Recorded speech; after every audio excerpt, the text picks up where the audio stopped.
La Cour d'appel de Paris a statué ce mardi 14 mars sur la situation de Pierre Palmade. À la question de savoir si l'humoriste allait finalement rester en liberté conditionnelle ou retourner en détention provisoire, la chambre de l'instruction de la Cour d'appel en charge du dossier a décidé de maintenir le contrôle judiciaire, estimant que le risque de récidive est amoindri par son état médical actuel, a précisé BFM TV.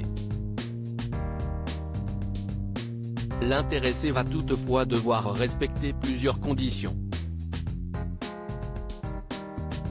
Il a interdiction de quitter l'hôpital où il est actuellement pris en charge. Finalement, il est libre sous contrôle judiciaire mais pas si libre que ça.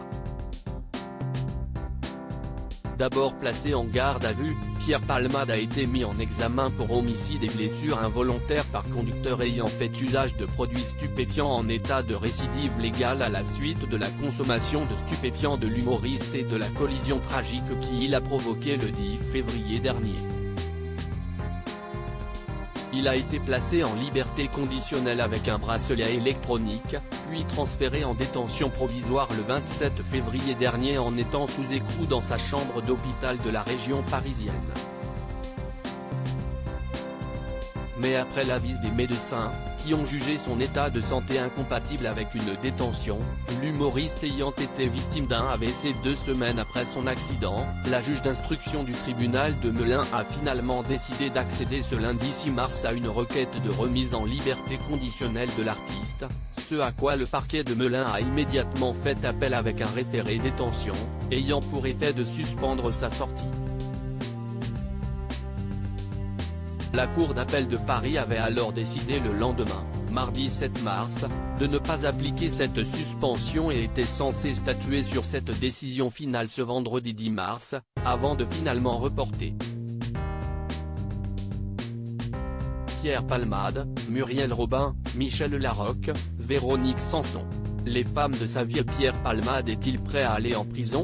Dans ses mémoires, intitulé « Dites à mon père que je suis célèbre », paru en 2019 aux éditions HarperCollins, l'ex-partenaire de scène de Michel Larocque et de Muriel Robin avait laissé entendre que l'idée d'être emprisonné lui était insupportable.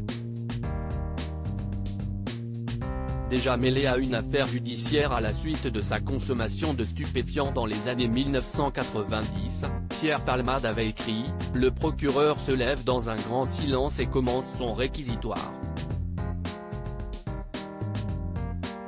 Je prends surtout ces derniers mots comme une claque.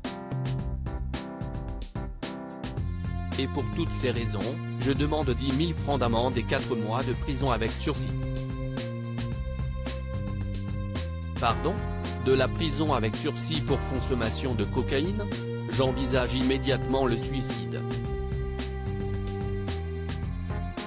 Des mots qui laissent craindre le pire quant à la réaction du comédien face aux prochains mois qui l'attendent. Crédit photo, Van Stenkist Stéphane.